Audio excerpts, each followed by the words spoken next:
Good morning, everyone. My name is Michael Vance. I'm a fellow at Activision, where I've worked for over 23 years, including a recent 4-year stint as the CTO. I actually grew up 45 minutes north of here, so it's exciting to be attending an event, relevant to my field and my home state. Although I'm now based in Portland, Maine, where you should all move. I'm excited to chair this session, which is close to my interests of efficiency, and especially the intersection of software and hardware and practical methods, because I'm a systems programmer, not an academic, and so this sort of thing warms my heart. Our first paper today is entitled Efficient Particle-Based Fluid Surface Reconstruction Using Mesh Shaders and Bidirectional Two-Level Grids, and was presented by Yuki Nishidate. UK obtained his master's degree from Keio University in Japan 2 months ago, and last month he started working at Game Freak, which is the company that develops the Pokemon series. His areas of interest include rendering and GPU parallelization, and I'll add that my group actually at Activision was responsible for a valiant but doomed effort at proving the value of the tessellation pipeline for many years.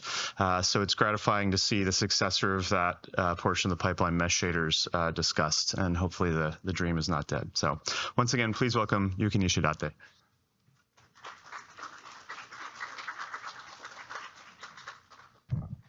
Thank you for the introduction.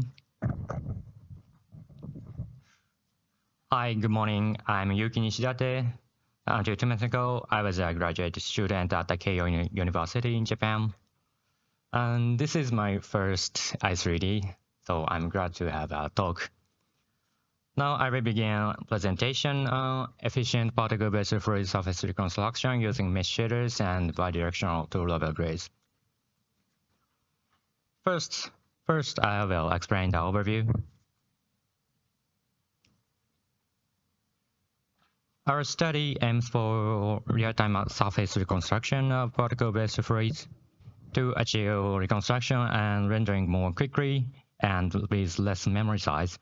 We use mesh shaders and propose a two-level grids.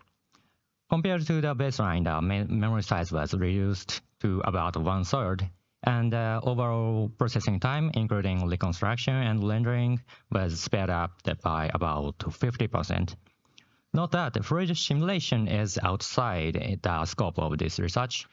The simulation can be pre-computed or done at runtime. Either is acceptable. Before diving into the method, I will introduce preliminary knowledge. First, terminologies.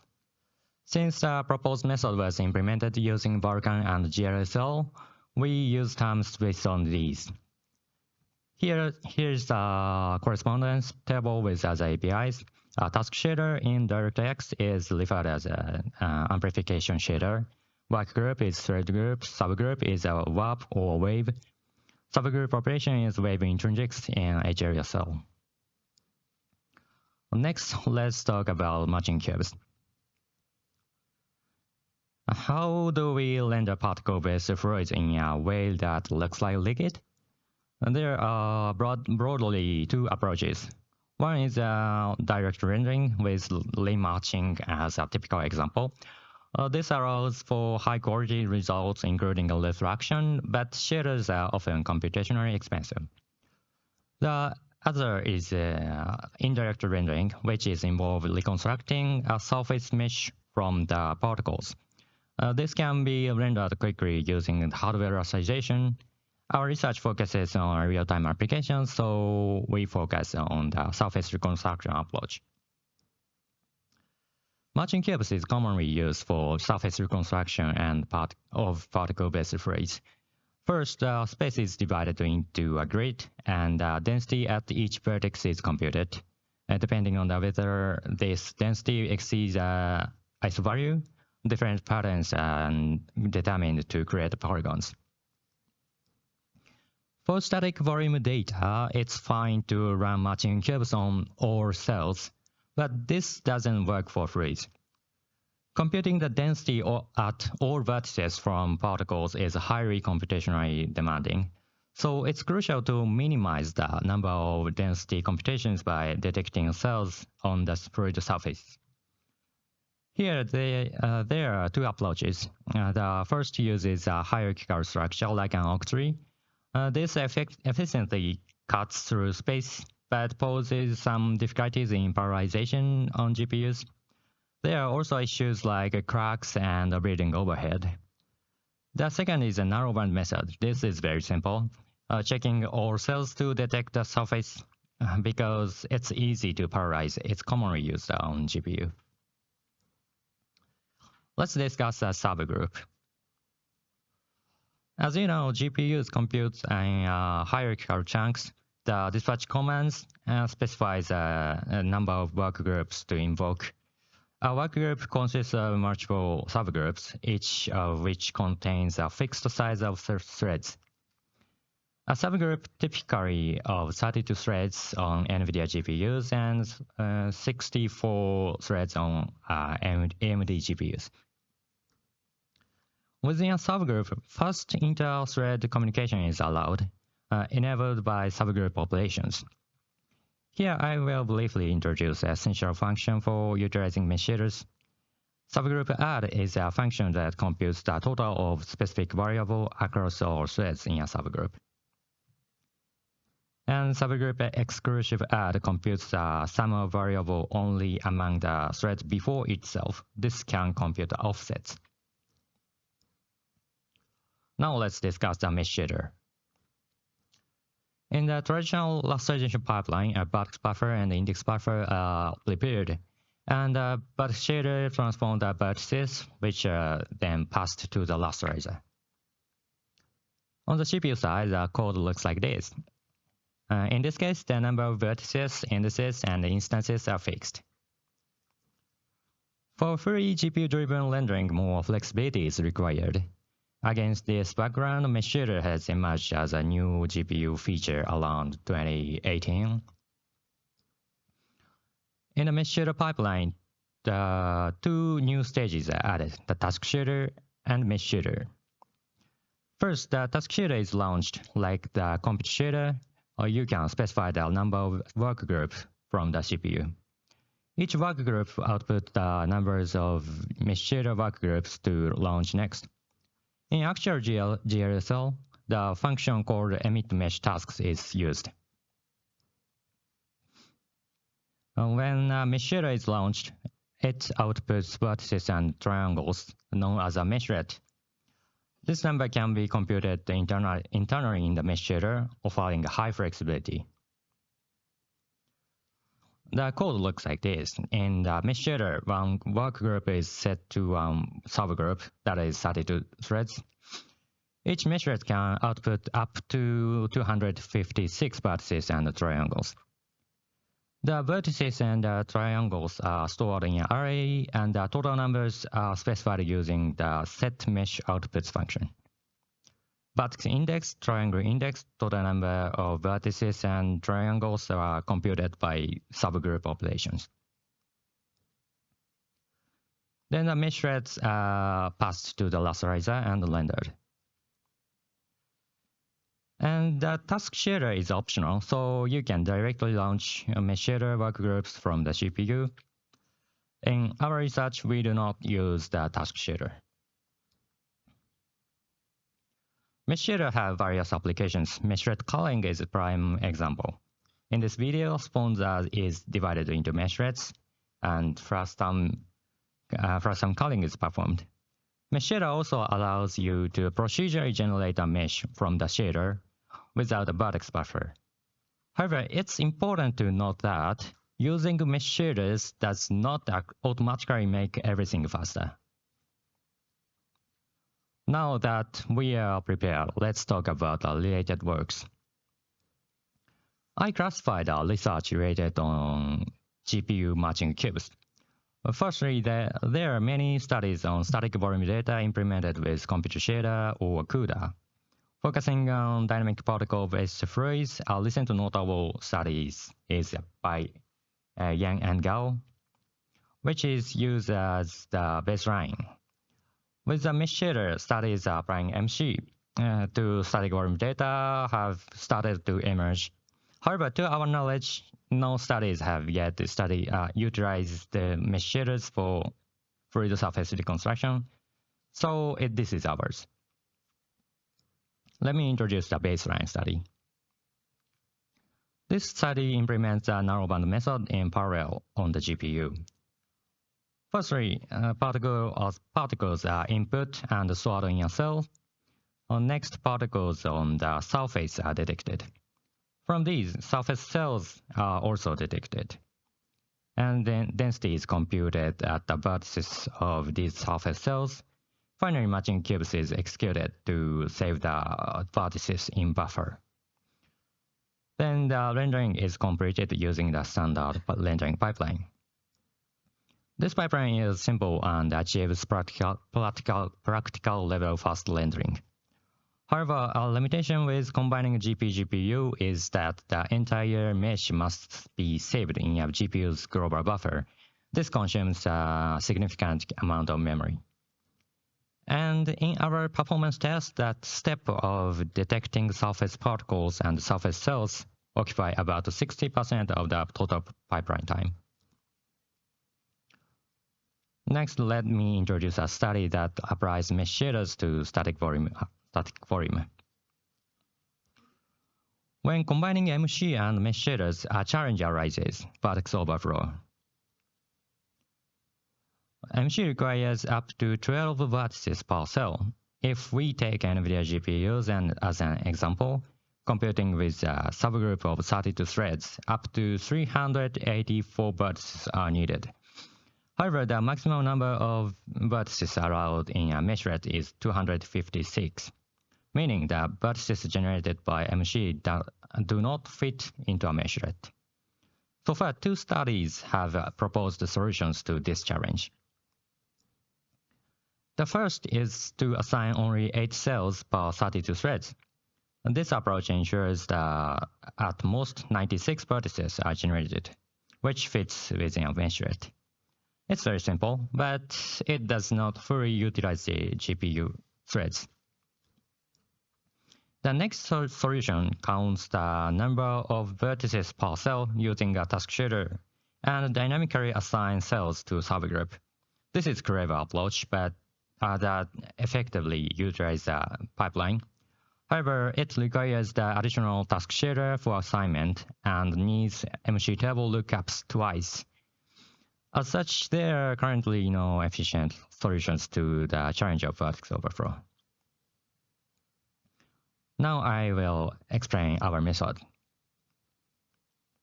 Addressing the 3 challenges.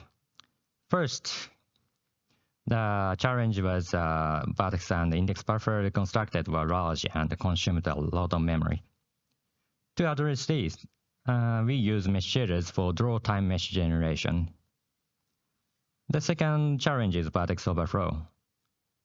We resolve this by grouping cells into larger blocks and assigning subgroups. The third challenge involves a large overhead in detecting surface cells.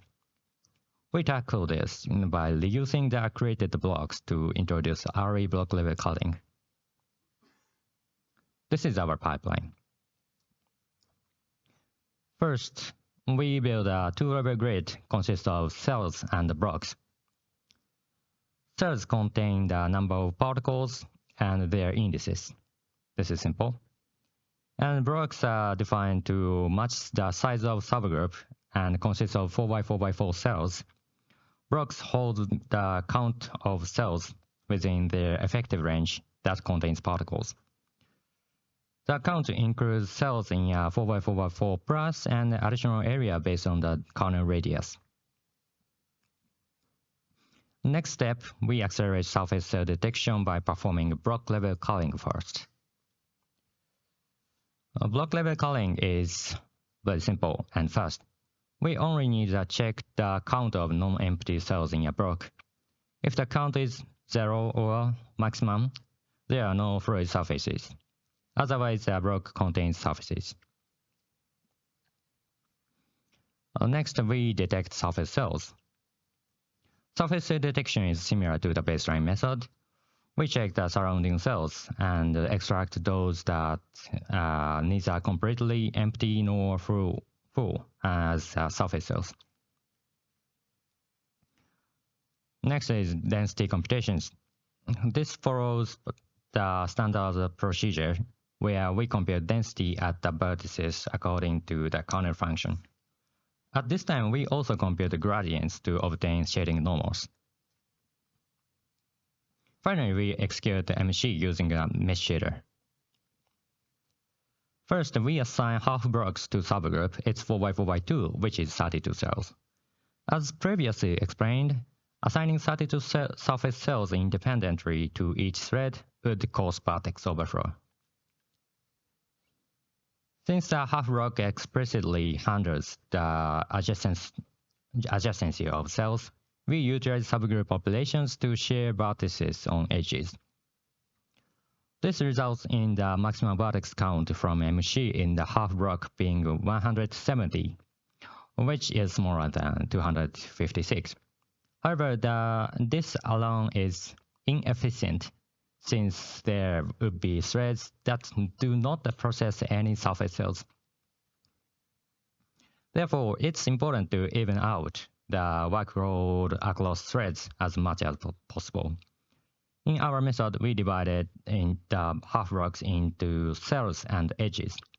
There are 32 cells and 170 edges within the half block.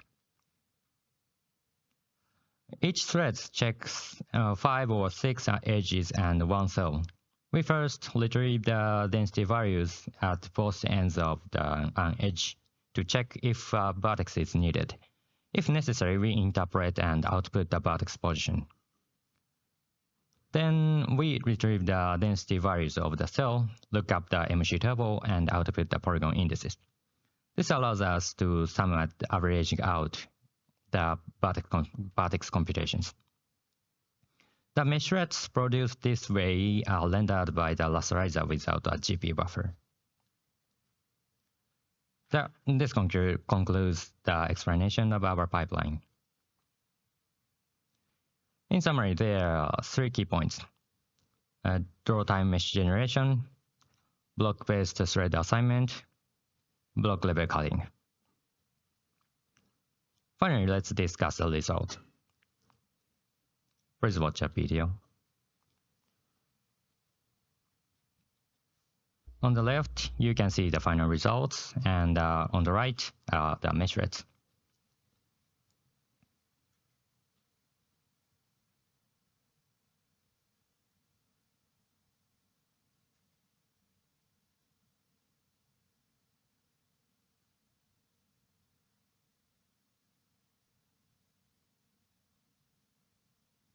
That's it.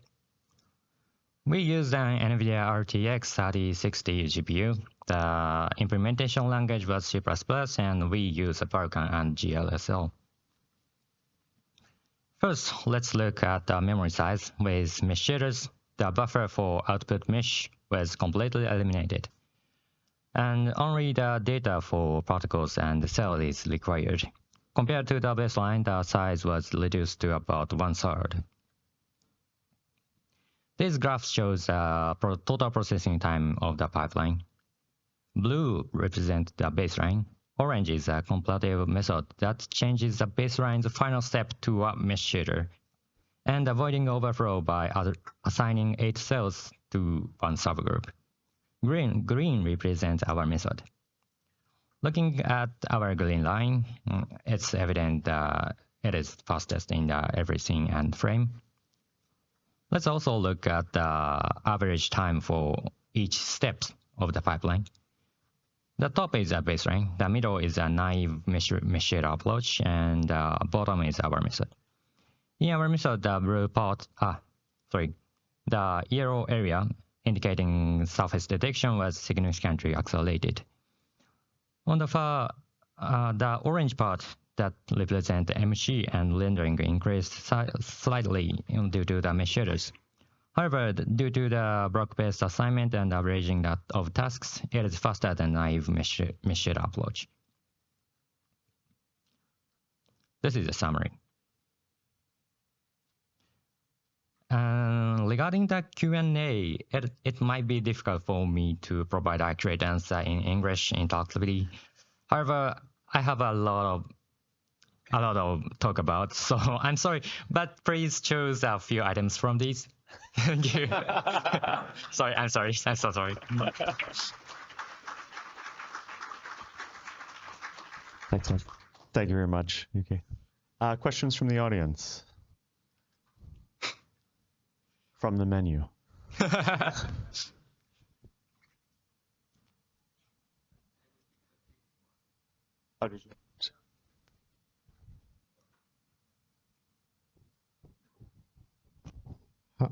Can you hear me? Okay. Hi, Tomer from New Jersey Institute of Technology.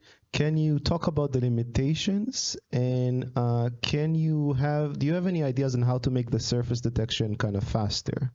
Because that seems like the big bottleneck still in your method, right? So, our method's limitation is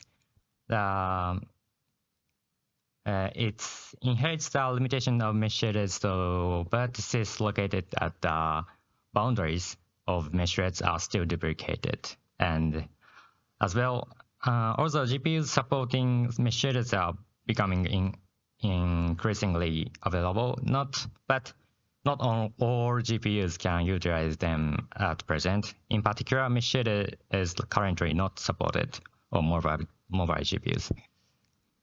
And sorry, the second question is... Second question was on surface detection. That seems like still like a big computational bottleneck. Do you have any ideas on how to make that faster? Yeah. Currently, I don't have any ideas, but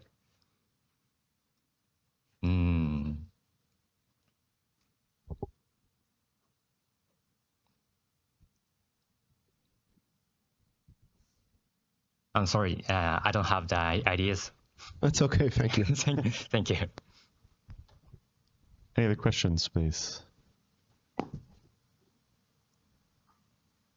I had one observation, I suppose, which is that I sat in the graphics advisory board meetings where we're debating what the output size of mesh shader should be and how IHVs should size them. And I think there's an opportunity for work like this to talk about the efficiency, implications of those various sizes. Because a lot of your presentation talks about the, fitting into the work group size efficiently and things like that. And so I think there's a lot of value in future work in presenting case studies like this that also look at the efficiency trade-offs at those different sizes of buckets. I think that would be a really interesting area to provide feedback to API and hardware vendors in the future. So, thank you. All right, could we thank our presenter again? Thank you.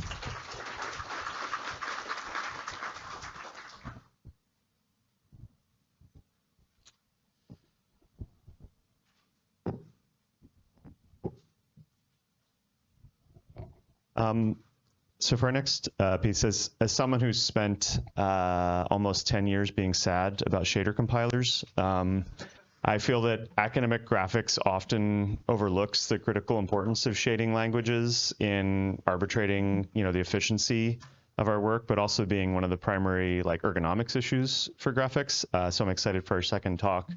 Zatan Liu received his undergraduate degree in computer science from the University of Science and Technology, China, where his interests were computer graphics and high performance computing, and expects to graduate next month with a master's in computer graphics from the same. He's been working full-time at AMD for the last 6 months after interning there while an undergraduate.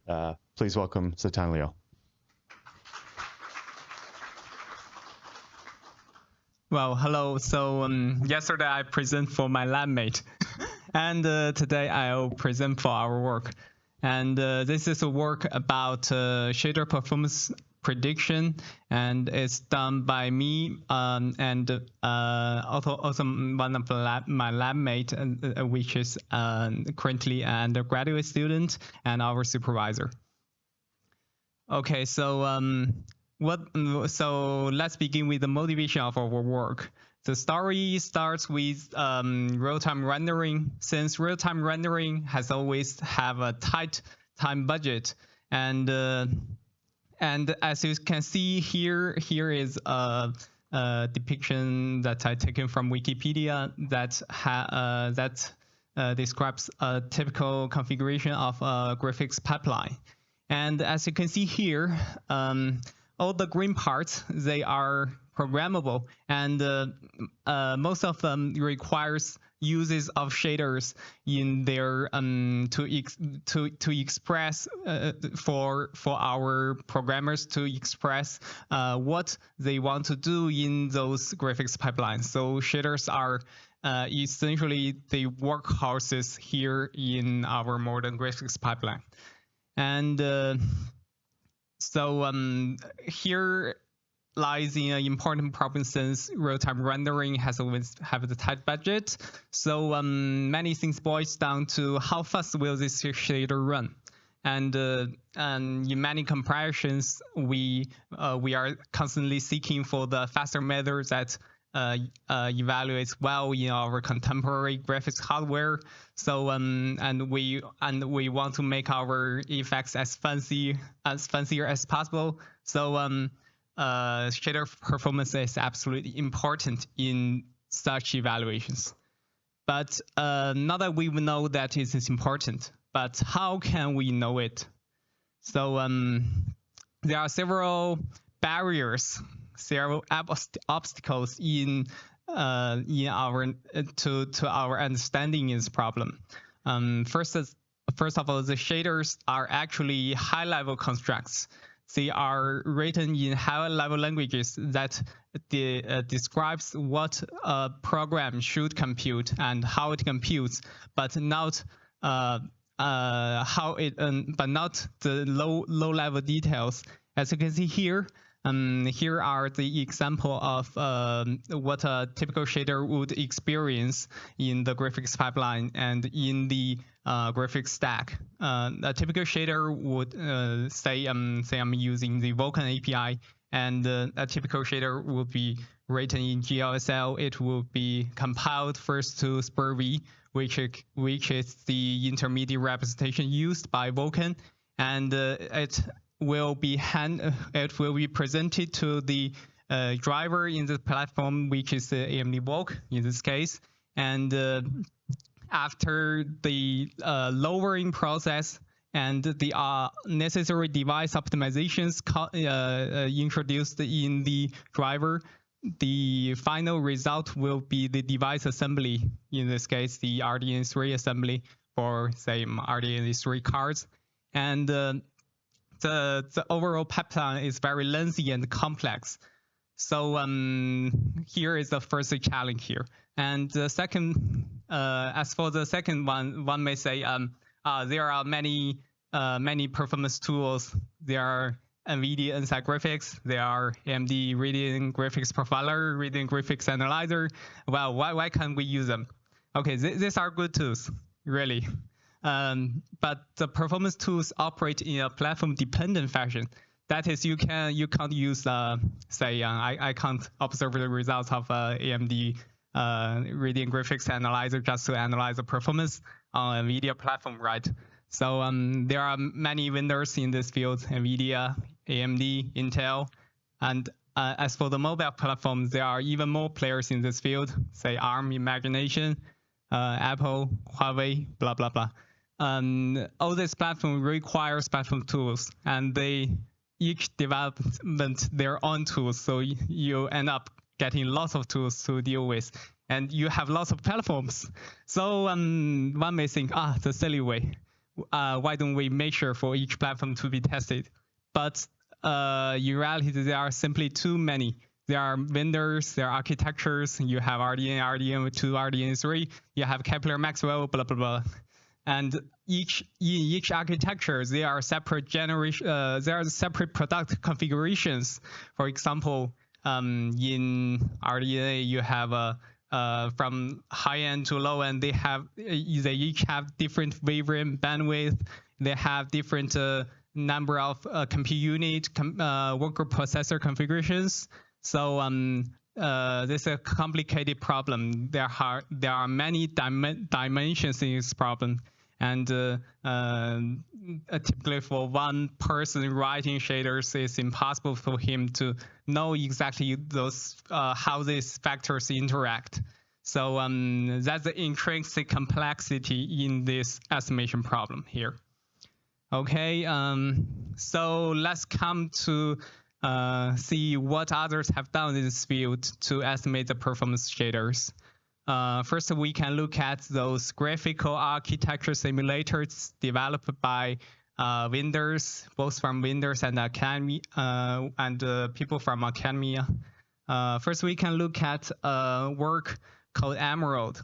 It's published in ISCA, and it does the SoC level graphics performance modeling by using a modified GIM5, which is a typical component primarily used in computer architecture research. And when simulating the SID array, they use this GPU same, and also the Rasterizer simulation that is done on GIM5. Okay, so another aspect of the attempts are those C models that are written using System C, and they are maintained by vendors that produces them. This should be accurate, right? Because this is who that produces those GPUs. But for general developers, we have no access to them. So the root problem here is that these architecture simulators require careful alignment. Hence, they are indeed platform dependent and also very slow, since it simulates the entire process. Okay, and from works on shader optimization, they have also came up with a simple plan called which I call simple heuristic here. They use a simpler cost model, which is they statistically analyze how many operations in the shaders, and they multiply the cost of each individual operation. But such estimates are too simple, and they often ignore lots of contextual influence that are present in the shader program. Some operations are linked with each other, and their time is simply not independent. So this assumption often don't work in practice. So what we are proposing here is to derive a learning-based model that learns architecture details from shader performance samples and then do estimation for new shaders. Okay, so let's jump to our pipeline. There are 3 steps to put an elephant into a refrigerator, and our method also takes 3 steps. Okay. The first step is to collect for the shader performance data set, which is depicted in our in the first chapter of our work. And then you have the data set, and you think, we are done. Let's jump to the model. No, we've implemented a separate stage here, the shader instruction processing, because we found the shader information and its time measured alone won't be sufficient in this problem. Okay, so after this part, we've also derived the performance model, which is called ShaderPerFormer, a modified version of transformer here, and with some customized tokenizing and embedding and normalization schemes. Okay, so that's a pipeline of our work, and let's begin with the shader performance data set. The data are primarily collected from ShaderToy, and the ShaderToy has all sorts of fancy shaders built around the graphics pipeline with only a quad input. And the shader here often does non-trivial amount of work. For example, the remarking that are very computationally intensive and are not present in other types of shaders that you typically may encounter, such as in games. So I think these are good for exploring the performance characteristic to some aspect. So here are two examples that are taken from Shader Toy. Right. Okay. So after collecting all those shaders, we need to prepare for the shader execution environment, and we've done some basic processing just to make it work on the Vulkan environment. We chose Vulkan because originally the Shader Toy was written on browser, and browser are hard to time, right? And also Vulkan have provided us with a useful feature called timestamp query, and it can retrieve the GPU timestamps that are given by the GPU driver, which in turn given by the GPU, so the timing will be more accurate.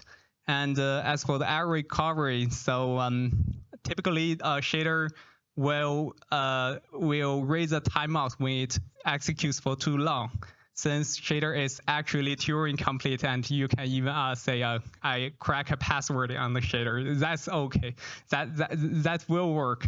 And when that works, your GPU will complain, there's simply too much time given running this shader, so I will raise and I'll alert the operating system to cancel the execution of such shader. Okay, so there are some error recovery techniques are used here. So also we want to ensure our data set is of high fidelity. So we do the repeated measurement, and we do 2 levels of repeat measurement. We submit number of cycle draw in a queue submission, and we additionally do number of trials, and we end up getting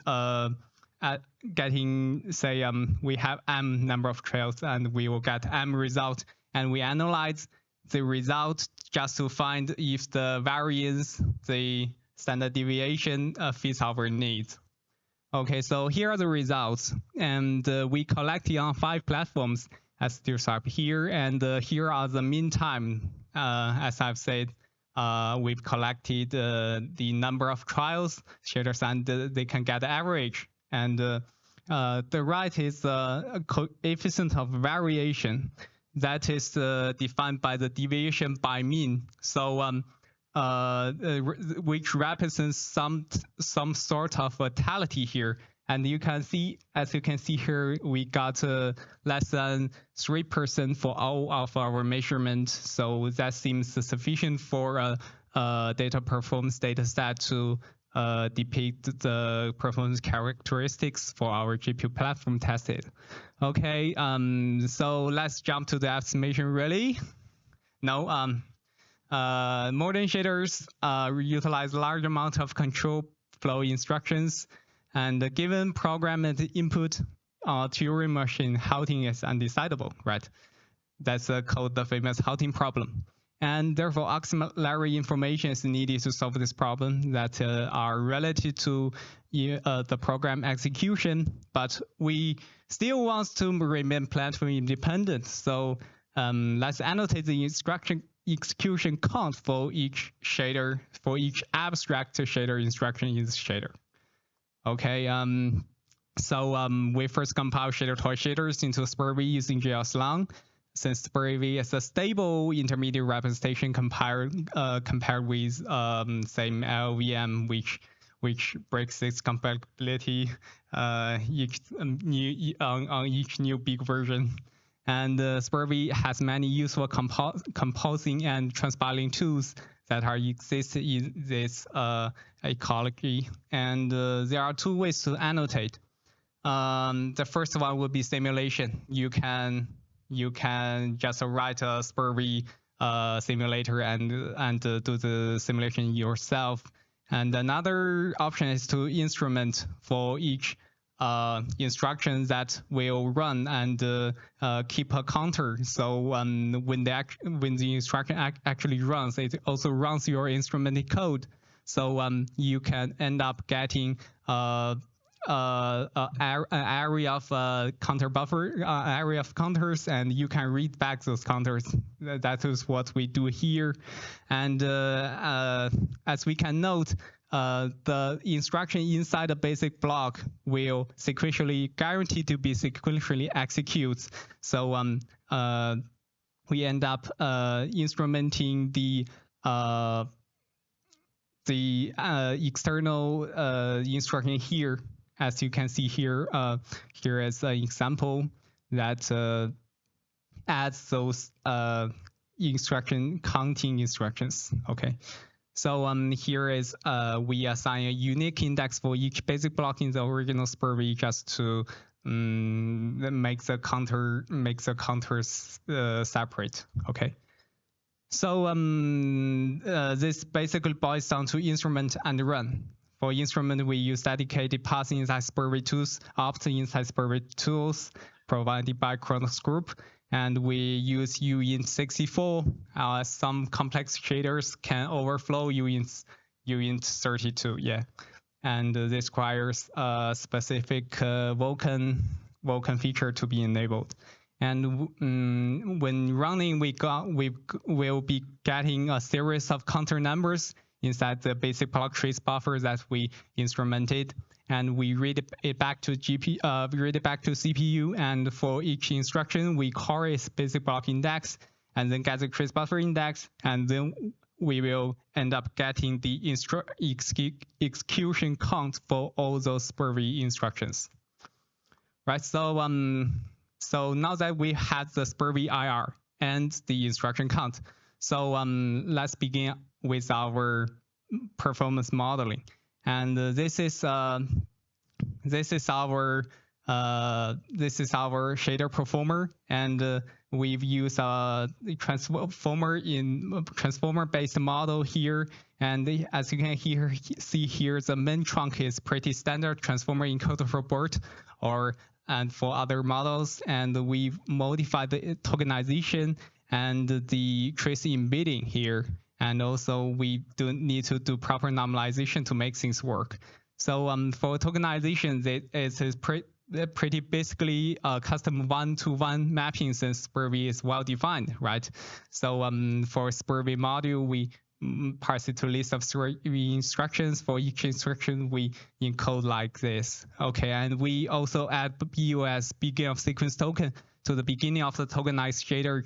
This is a standard practice to make the entire predict model stable. Okay, so and after tokenization, we need to generate the correct embedding for our program. And for each position, we use embedding scheme like this. And the problem here is how to embed the instruction count into our model, since the instruction count can ranging from 0 to very high numbers. Here, for example, here we have 7, 8, 6, 4, 3, 2, and what we use here is to convert it to binary format and to add a extra 0 in the beginning to make it the instruction embedding here. Okay, so and also the normalization loss function, since our time ranges from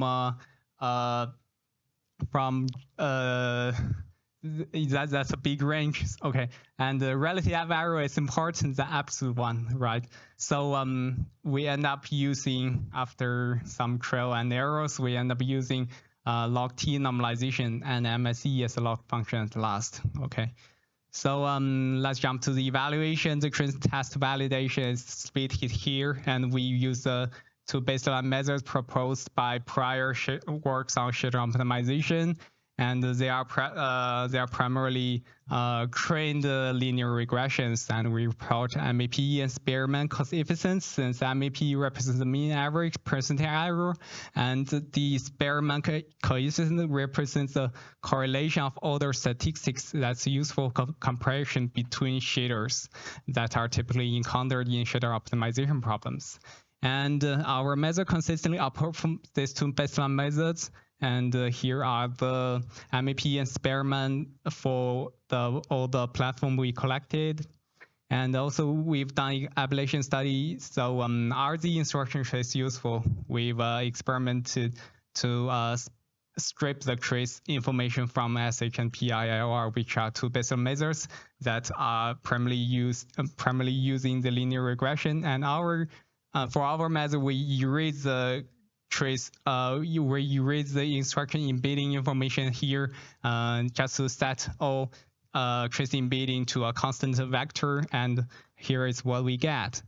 Okay, so are instruction trace useful? Yes. Okay, so there are still some limitations to our work, since our work is has some scope issues, since we've considered the shader toy shaders. Shader toy shaders tend to be very complex and lengthy compared to those in games, so there's a bias here. And also we've only experimented with fragment shaders. So although our method is the framework itself is general, but other shaders will have somewhat heavy pipelines to set up. So and also also there are some limitations on interpretability, since you can't easily derive how your what the exact bottleneck it is for those performance prediction results. And also there are potential improvement opportunities as for the accuracy part. Okay, and so the code are available here if you're interested. So thank you.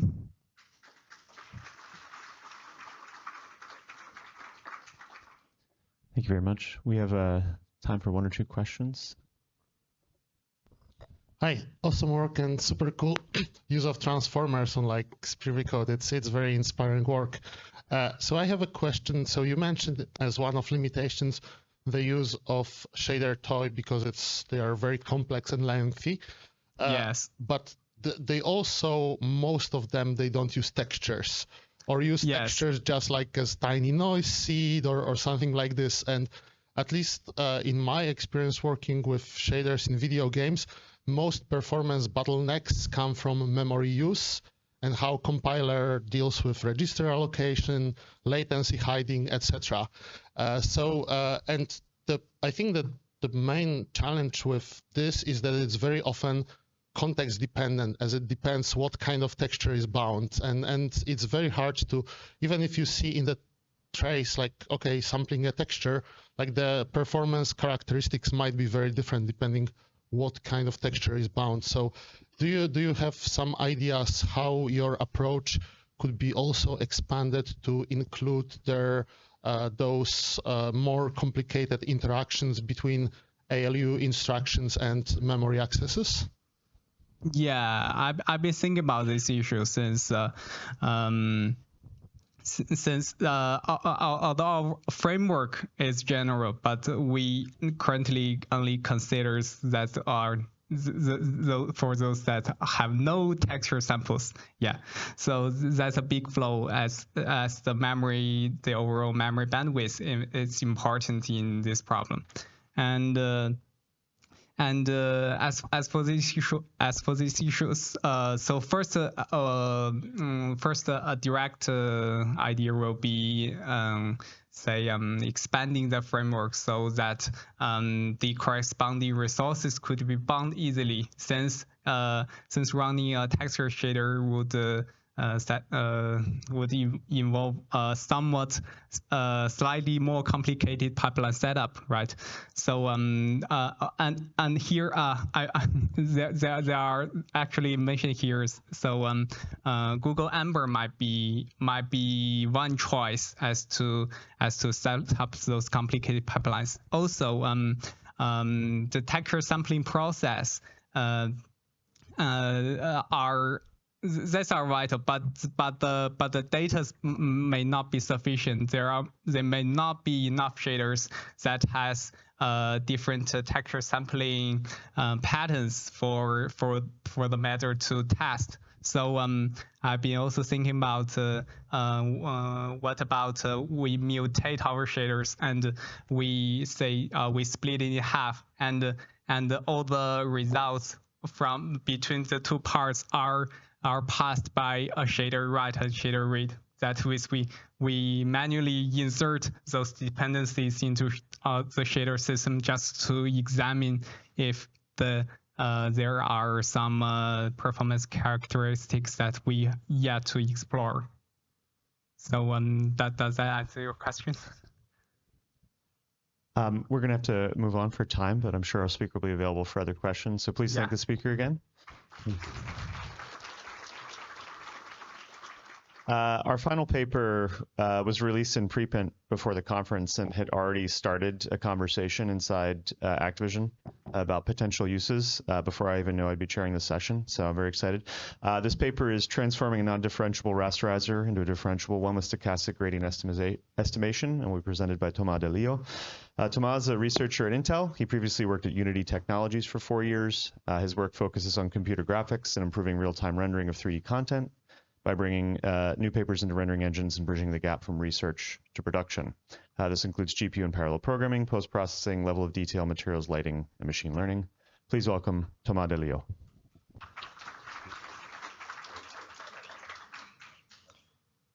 Thank you. So I'm going to talk about how we can transform a non-differentiable rasterizer into a differentiable one with stochastic gradient estimation.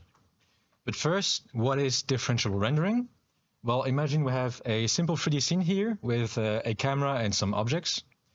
We feed this scene into a renderer, which is a bunch of complex math and equations, which computes a rendered image. But imagine that we actually wanted the image to look slightly different. Say we'd like this blue cube to be slightly higher in the picture. Well, a differentiable renderer is a specific type of renderer that is able to run this target image backwards through all this complicated math, and can give us the gradients of the parameters in the scene with respect to the target image. Using these gradients, we can do gradient descent and modify the scene so that it will be closer to our target.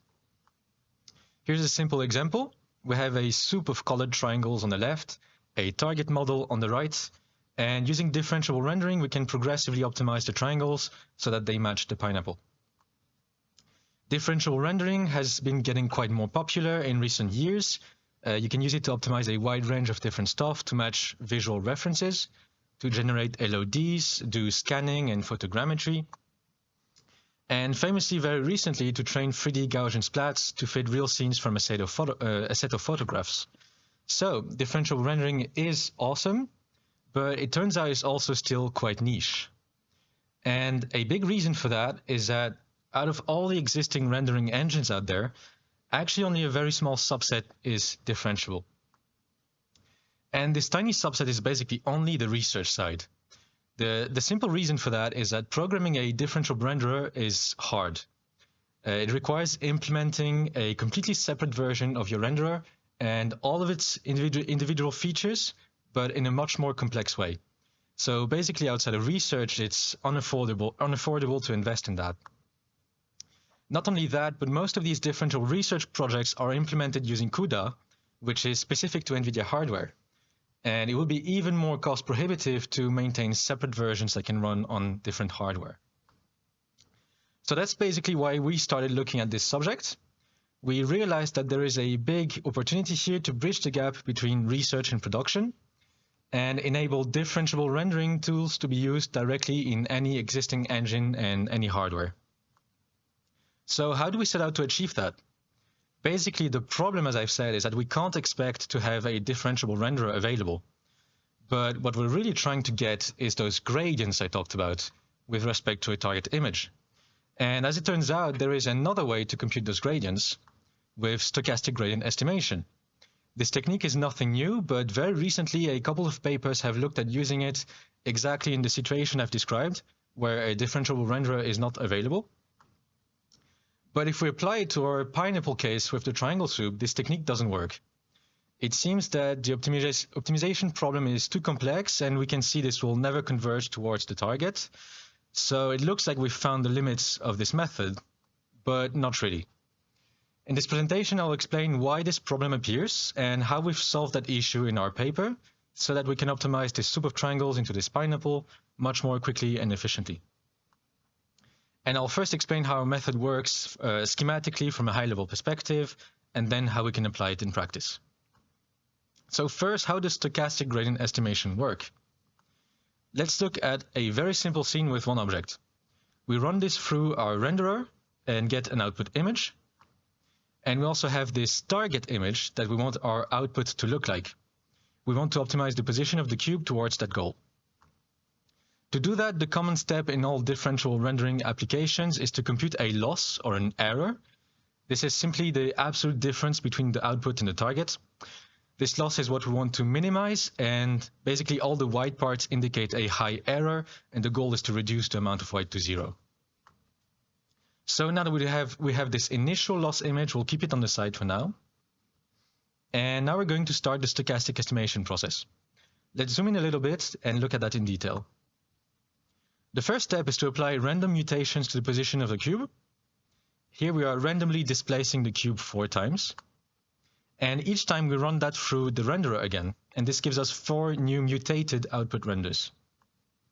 For each of these renders, we can compute the absolute difference with the target again, and we get 4 new mutated loss images, 1 for each random displacement of the cube. Now, if we bring back the initial loss image we kept on the side, we can do something interesting. We can compare the new mutated loss with the initial loss and see how much we've improved it. In this example here, after moving the cube a bit downward, the loss has increased compared to the initial loss. This means that this specific mutation was not a good one, and we'd like to go towards the opposite direction instead. In this other example, we've moved the cube a bit upward, and the loss has been greatly reduced. This means this mutation was in the right direction. And so each time we mutate, render, and compare the losses, we can accumulate gradient estimates. The more the loss has been reduced, the more our gradient should point in that direction, and vice versa. Finally, we average the gradient estimates to get a stochastic gradient. And that's it. With only 4 random mutations of the scene and 4 renders, we're able to compute a pretty good gradient, which we can use for gradient descent. And so here's the whole process visualized at once.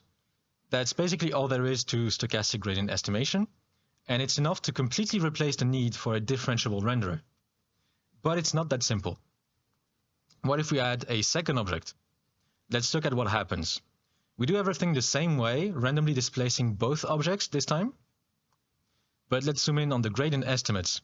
They have actually degraded. Looking at the blue cube's estimates, one of them is even pointing in the wrong direction entirely.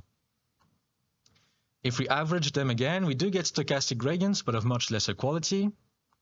So let's take a look at why that is the case. Moving back a bit in the pipeline, we'll look at the mutated loss images we're computing. And let's pause on this one. Here we see that both the cube and the triangle have been displaced in the right direction, and the loss has been greatly reduced as a consequence. This is good. It means we can accumulate a good estimate for both objects. But now here's another case. Here the triangle has moved in the wrong direction. But because the cube, on the other hand, has made a really good change, we did decrease the total error. And this means we'll be accumulating a bad estimate for the triangle in the wrong direction. And vice versa in this other case. What we see happening now is basically because we're optimizing 2 objects at once, but judging their mutations based on the loss reduction in the full image, their mutations are interfering with each other.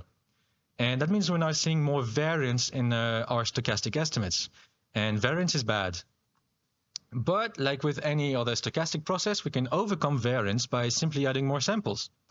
Here, if we double the amount of samples, we can overcome this variance and get good quality gradients, stochastic gradients again. But here's the problem with that. By only adding a second object to the scene, we've already increased the variance a lot, requiring a lot more samples, which quickly gets very expensive. And this is why current methods that are using stochastic gradient estimation limit themselves to easier problems with low dimensionality, such as pose estimation here, modifying the position and rotation of an object, which requires optimizing 7 parameters, so it's a 7D optimization problem. But what about the case we're trying to solve? Here we have 25,000 triangles, each with 3 XYZ positions and 3 RGB colors.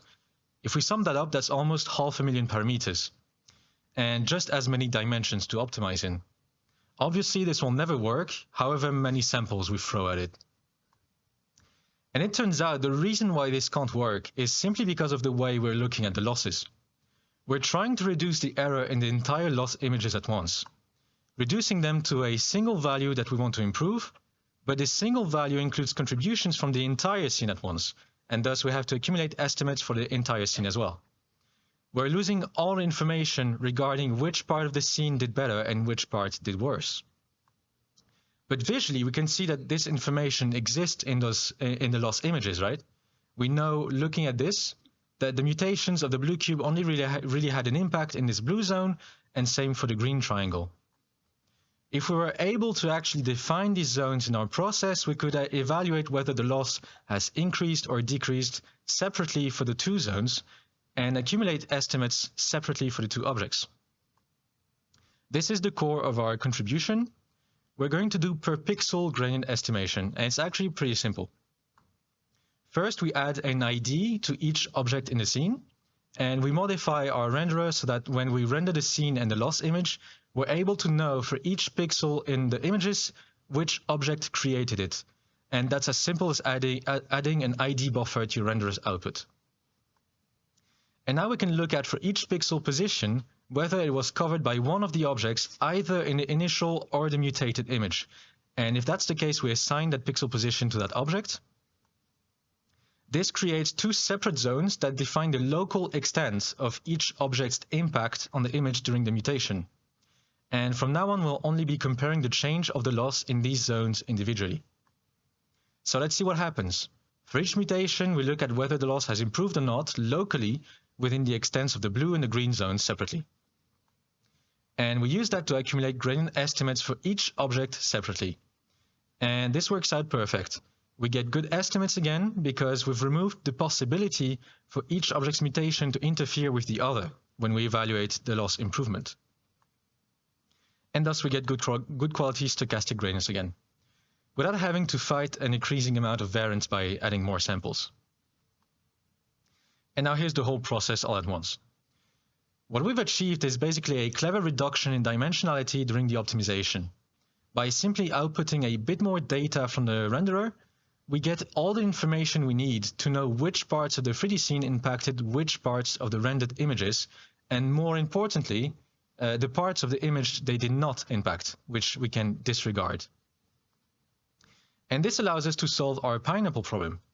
We're still technically optimizing 500,000 parameters at once, but actually in practice, we're instead solving many much smaller localized problems in parallel. Right, now let's look a bit more closely into how this can be used. Basically, we need 3 compute shaders. The first compute shader simply loops over all the parameters in the scene to create a randomly mutated version of it. It's important to note here that we want the mutations to be small, but they need to be big enough to have a measurable impact on the rendered image. The second compute shader loops over the pixels of the images and computes per pixel errors between the target and the pre and post mutated renders, and uses that to accumulate gradient estimates for the scene's parameters. But to do that, it needs to know which parameters of the scene contributed to each pixels, and this is where the renderer comes into play. These two need to work hand in hand, and they need to be adapted based on the type of scene or asset that we want to optimize. So we're going to slightly modify the rendering engine we're using to get more data out of it. In the pineapple example, we're only optimizing opaque triangles with vertex colors, so adding a triangle ID buffer to the outputs is all we need to identify all the contributing parameters of the pixel. But if we want to jointly optimize geometry and textures, we also need to identify for each pixel which texels of these textures have contributed. And to do that, we can simply add a UV buffer to rendered outputs as well. And another use case, if we wanted to optimize a scene with transparent objects, such as 3D Gaussian splats, for example, we can change the ID buffer to a deep ID buffer with a per pixel list of IDs that contributed to the final alpha blended pixel value. We'll be using these different adaptations for the results at the end. And the final compute shader we need is the gradient descent. We loop over all the parameters of the scene and use a typical gradient descent algorithm such as ADAM with a learning rate to slowly optimize the scene. So these are the 3 components that are required to run our method, and you can find more detailed explanations of each of them in the paper. Now let's apply them. We start with a random cloud of triangles and allocate a separate buffer with the same amount of parameters initialized to 0, where we will accumulate gradient estimates. And now let's run through a single optimization step.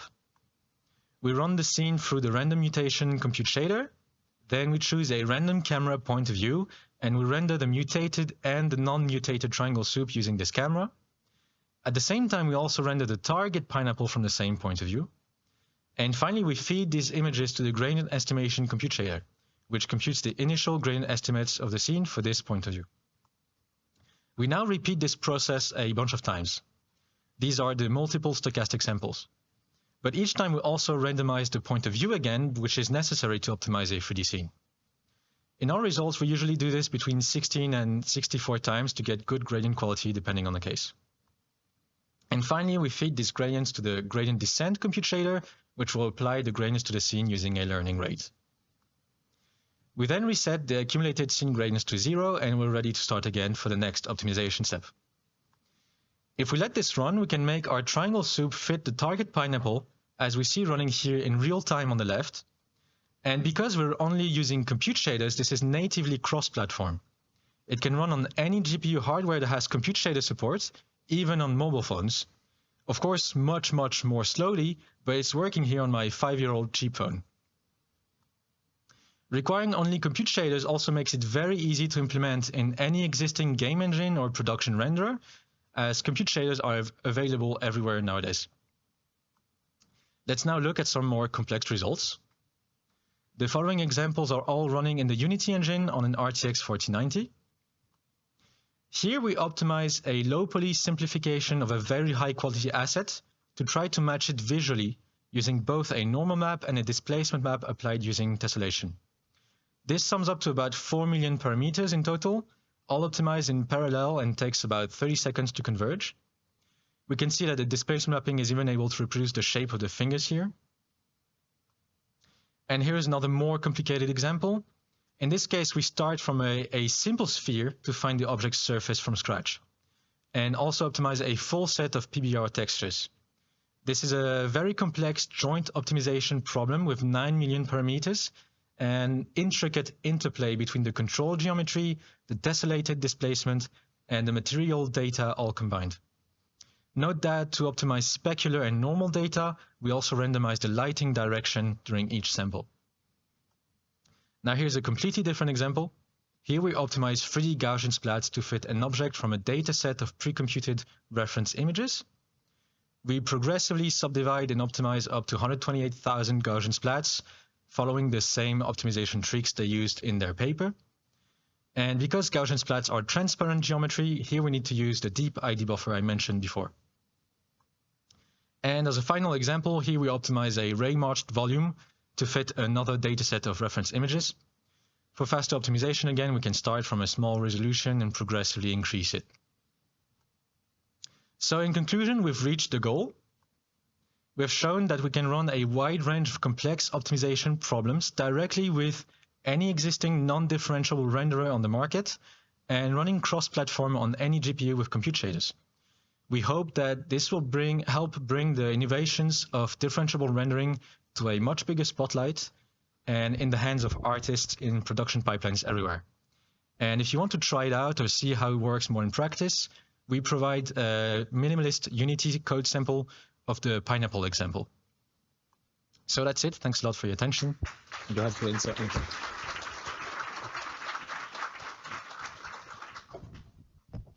Thank you. This is, I don't know, mind-blowing.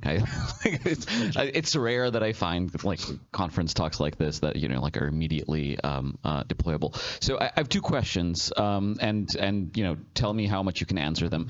The first one is, how sensitive is this to any kind of like post-processing? So for example, TAA, denoising, anything like that? Or, you know, like even just camera jittering, there might be sensitivity. The other one is, you're mentioning a few times in your talk that like you are actually very sensitive to the choice of optimizer, and I'm wondering if you take this further, do you need multiple optimizers in a scene? For example, if you're doing something like optimizing a triangle versus a skinned mesh or something like that. You know, how if you have any intuition on how you would choose them, and can you do multiple in one scene? So could you remind the first question again? Sorry. Sensitivity to TAA or denoisers or stuff.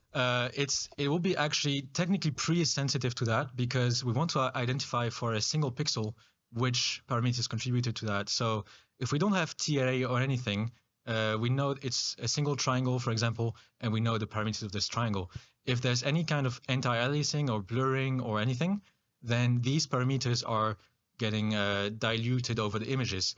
And so it increases the amount of parameters, which is fine because it's still like tractable and it doesn't grow exponentially. But the hard part would be identifying these parameters. You'd probably require storing a lot more IDs per pixel, and it might be annoying to do, I guess. But if you did, I think it would still work pretty fine, because what we've seen is, because it's a stochastic process, it's quite robust to doing things not very correctly. For example, here I've shown optimizing textures, and technically for a single pixel, you need to evaluate estimates for 4 texels, because we do like linear interpolation. But that was annoying to do, so I only accumulated for the nearest texel, and it works. So it's quite robust to that kind of things. So I think that will work. And the second question, we're not actually very sensitive to the optimizer that is used. I just mentioned we use the Adam one by default. But we're very sensitive to the type of scene that you want to optimize, as you said. Like a triangle soup is very different from a mesh with topology. And for example, when I shown optimizing meshes with topology, we need to add more components to that I didn't mention. And we simply followed a paper from NVIDIA, from the NVDFRAS paper, where they do LOD generation with differentiable rendering. And for example, you're optimizing the vertices of a mesh, but there's nothing preventing these vertices from completely destroying the topology. And so what they did is add a separate loss. So they do the image loss and also a regularization loss to keep the vertices in the barycenter of their neighboring vertices. And that's also what we did. So that's the annoying part. Like, depending on what you're trying to optimize, you might need to do more things.